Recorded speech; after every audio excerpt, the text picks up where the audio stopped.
Good morning students. Chapter third आज हम start कर रहे हैं लाइन टू लाइन, और इससे रिलेटेड जो गाइडलाइंस हैं वो हम आपको जूम क्लास में बता ही रहे हैं। एन एम्पायर अक्रॉस 3 कॉन्टिनेंट, 3 महाद्वीपों में फैला हुआ साम्राज्य।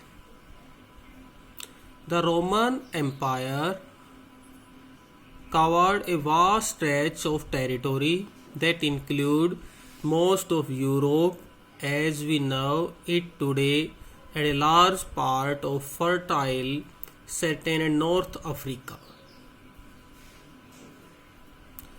In this chapter, we shall look at the way this empire was organized, the political force that shaped its destiny, and the social group into which people were divided. मतलब ये जो पूरा इतना बड़ा साम्राज्य जो फैला हुआ था, इसके जो सामाजिक समूह हैं वो और किस तरह से लोग बटे हुए थे, वो मैटर हम डिस्क्राइब है वो करेंगे।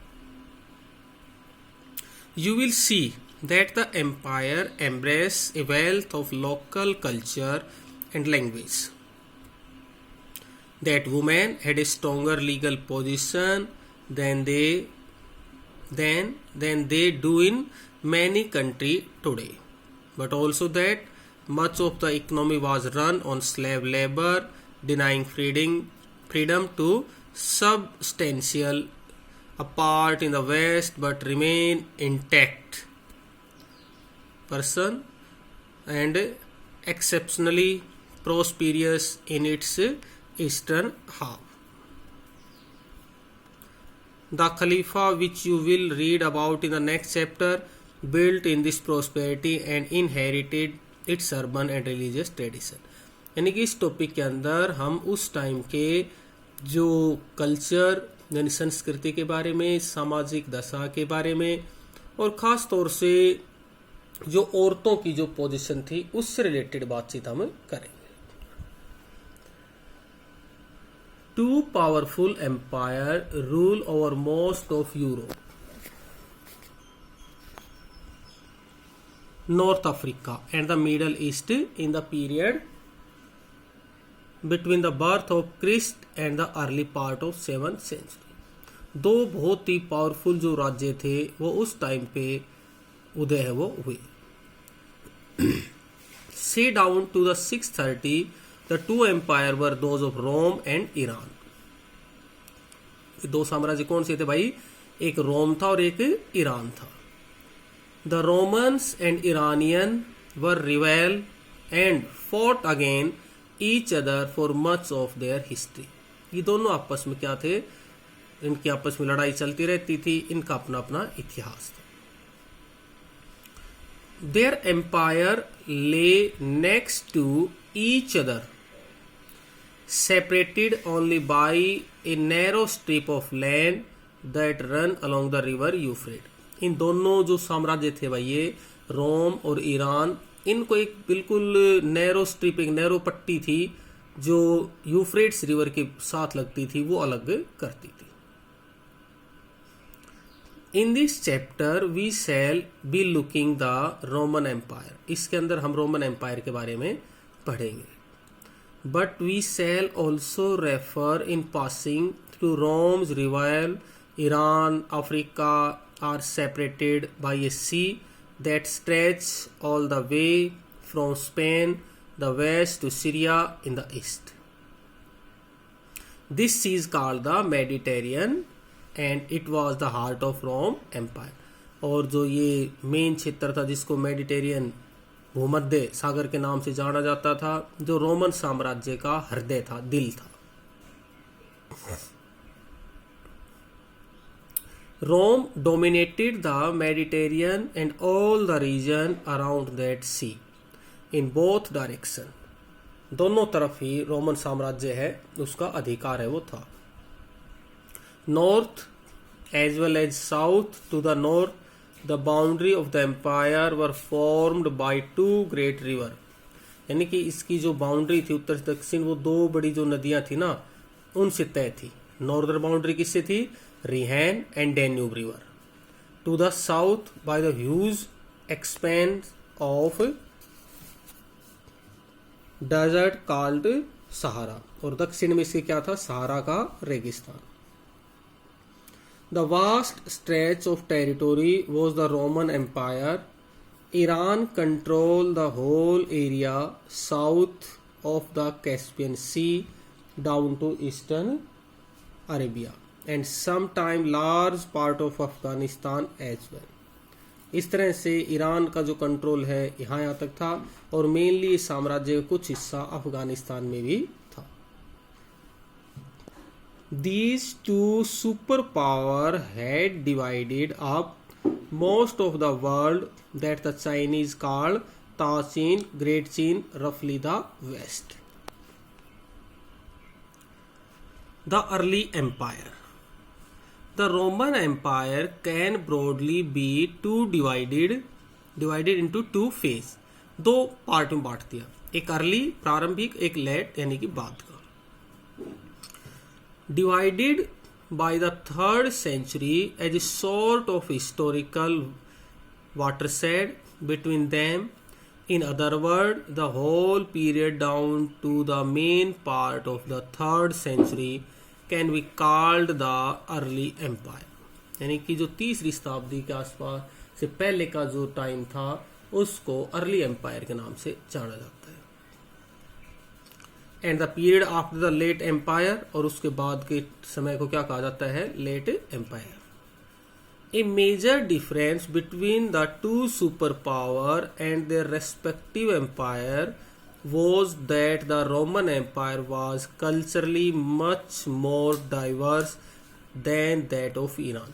ये जो दो सुपर पावर, दो जो बड़े जो साम्राज्य थे, इनमें मेन डिफरेंस ये था कि जो रोमन साम्राज्य है ना उसमें सांस्कृतिक विभाजन ज़्यादा थे, जबकि ईरान में ऐसा नहीं था. The Parthians and later the Sasani, the dynasties that rule Iran in this period. Iran के ऊपर उस टाइम पर पार्थियन और ससानी शासकों का राज था. Rule over a population that was largely Iranian. Maximum जनसंख्या कौन सी थी भाई, ईरानियन थी. The Roman empire by contrast was a mosaic of territories and cultures that were chiefly bound together by a common system of government. Many languages were spoken in the empire, but for the purpose of administration, Latin and Greek were the most widely used. साम्राज्य के अंदर कई भाषाएं बोली जाती थी, लेकिन प्रशासनिक कार्यों के लिए केवल लैटिन और ग्रीक को ही यूज है वो किया जाता था. The upper classes of the East spoke and wrote in Greek. जो अपर क्लास थे ना भाई, वो यूनानी भाषाएं लिखती थी और वही वो बोलती थी. Those of the West in Latin, और पश्चिम में Latin. And the boundary between these broad language area ran somewhere across the middle of the Mediterranean. और इस तरह से जो भाषा है ना उसने भूमध्य सागर का जो क्षेत्र है वह उनको भी पार करके आगे निकल गई. Between the African provinces of Tripolitan, which was Latin speaking, and Cyrenaica, Greek speaking, all those who lived in the empire were subject of a single rule, the emperor, regardless of where they lived and what language they spoke. The regime established by Augustus. सबसे पहले बात करते हैं हम Augustus की. The first emperor in 27 BC was called the Principate. Augustus जो था वो पहला शासक था और उसने अपने आप को क्या कहा, प्रिंसिपेट. ध्यान हो, आपको मैंने जूम क्लास में बताया था प्रिंसिपेट का मतलब होता है प्रिंसेप से बड़ा है. It means first citizen. Although Augustus was the sole ruler and the only real source of authority, the fiction was kept alive that he was actually only the leading citizen princeps in Latin. यानी कि वो केवल अपने आप को देश का पहला नागरिक का वो कहता था, लैटिन में जिसको क्या बोलते हैं, Prinsep. not the absolute ruler. This was done out of respect for the Senate, the body which had controlled Rome earlier in the day when it was republic. The Senate, senate क्या, इसके बारे में बता रखा है मैंने, यानी कि उनकी जो काउंसिल होती थी उसको सीनेट, पार्लियामेंट को senate, had existed in Rome for century and had been and remain a body representing the aristocracy. aristocracy क्या होती है, जो अभिजात वर्ग होता है वो. That is the wealthiest family of Roman and later Italian descent, mainly land owner. aristocracy में कौन होते, मेनली जो पैसे वाले परिवार थे, फैमिली थे वो, या बड़ी बड़ी जमीनों के मालिक थे, वो इसमें शामिल थे. Most of the Roman history that survive in Greek and Latin were written by people from a senatorial background. From these, it is clear that emperors were judged by how they behaved towards the Senate. इसमें जो राजा होता था वो mainly क्या करता, देखता था कि इनका सीनेट के प्रति व्यवहार कैसा है. From these, it is clear that emperor was judged how they behaved towards the Senate. The worst emperor were those who were hostile to the senatorial class, behaving with suspicion or brutality and violence. Many senators yearned to go back to the day of the republic, but most must have realized that this was impossible. Next to the emperor and the senate, the other key institution of imperial rule was the army. राजा और senate के बाद में जो अगली powerful जो institution था वो क्या था भाई, आर्मी था. Unlike the army of its rival in the Persian Empire, which was conscripted army, the Roman had a paid professional army where soldiers had to put in minimum of 25 years of service. यानी कि रोम के अंदर जो सेना थी ना भाई, वो पेड आर्मी थी, यानी कि नगद वेतन लेती थी, और एक कैंडिडेट के लिए कंपलसरी था वो 25 साल तक तो नौकरी करेगा ही करेगा. Indeed, the existence of a paid army was distinctive feature of the Roman Empire. क्या था रोमन एम्पायर में आर्मी का role? The army was the largest single organized body in the empire. 6 lakh by the 4th century, लगभग 6 लाख के आसपास सेना भाई. And it certainly had the power to determine the fate of emperors. The soldiers would constantly agitate for better wage and service condition. क्या है कि जो राजा होते थे ना, उनका भाग्य आर्मी निर्धारित करती थी, तो उनके लिए हर एम्परर जो होता था वो बढ़िया से बढ़िया मतलब फैसिलिटी प्रोवाइड करवाता.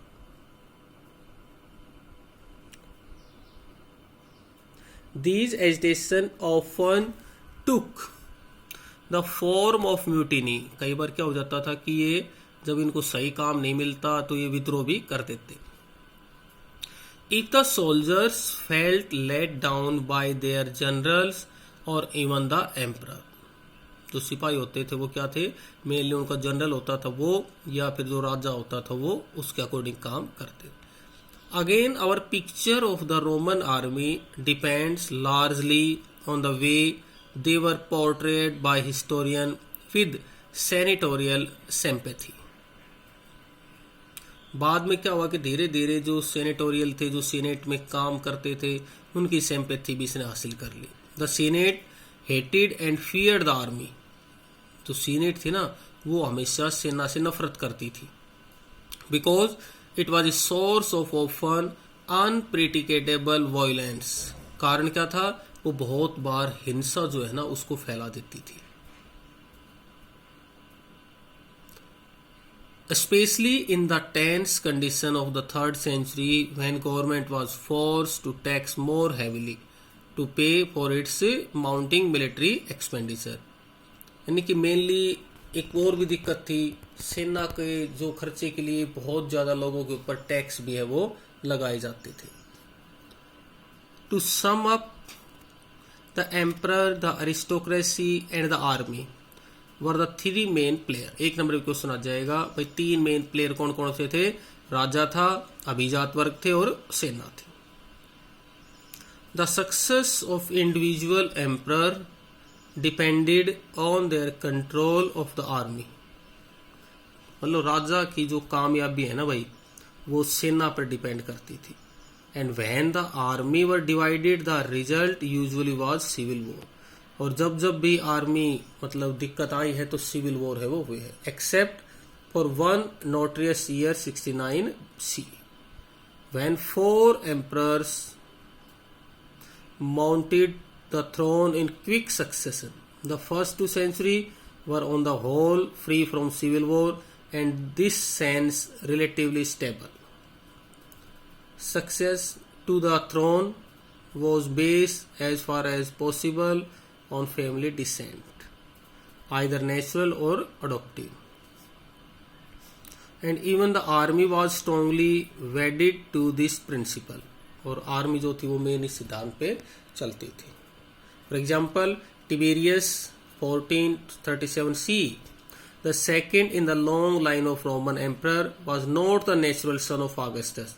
जो टिबेरियस था ना वो ऑगस्टस का मतलब बेटा नहीं था, सगा नहीं था। The rule who founded the principate but Augustus adopted him to ensure a smooth transition.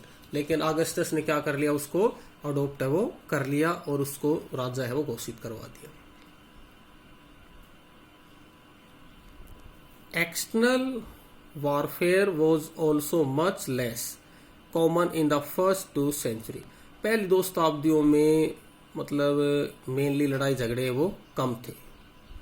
The empire inherited by Tiberius from Augustus was already so vast that further expansion was felt to be unnecessary. Tiberius जब गद्दी पर बैठा ना तो उसने देखा कि भाई साम्राज्य तो बहुत लंबा चौड़ा है, तो उसने उसको फैलाने की ज्यादा सोची नहीं। In fact the Augustus age is remember for the peace it said in after decade of internal strife and century of military conquest. Augustus का जो टाइम है ना उसको बिल्कुल शांति के लिए याद किया जाता है, क्योंकि इस दौर में ना तो सेना ने कोई विद्रोह किया, ना ही और किसी प्रकार की कोई लड़ाई झगड़े है वो हुए। The only major campaign of expansion in the early empire was Trajan. Fruitless, fruitless मतलब क्या होता है? Not a best ruler. Trajan fruitless यानी कि not a best ruler. Occupation of territory across the Euphrates in the year 113 to 17 CE abandoned by his successor। यानी कि इसने जो अपना साम्राज्य है उसको 113 से 17 ईस्वी के बीच का जो रहा काफ़ी ज़्यादा बढ़ाया इसने। जो टाइम पीरियड था उसके अकॉर्डिंग ये चला और पीसफुल एनवायरनमेंट जो अगस्टस के टाइम पे था वैसा इस दौर में नहीं रह पाया।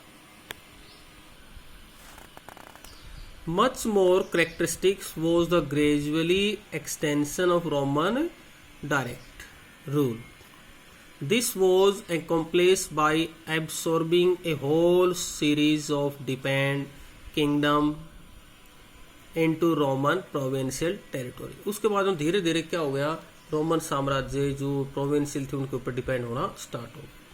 The near east was full of such kingdom, but by the early 2nd century those which lay west of the Euphrates towards Roman territory had disappeared, swallowed by the Rome, up by Rome.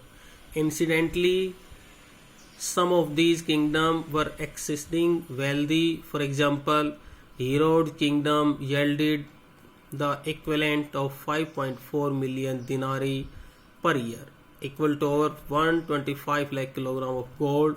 The denarius was a Roman silver coin, contain about 412 gram of pure silver. इस तरह से उनके ऊपर धीरे धीरे क्या हो गया, रोमन साम्राज्य के अंदर इस तरह से बहुत ज्यादा पैसा है वो टैक्स के रूप में आया और बहुत ज्यादा पैसा है वो गया।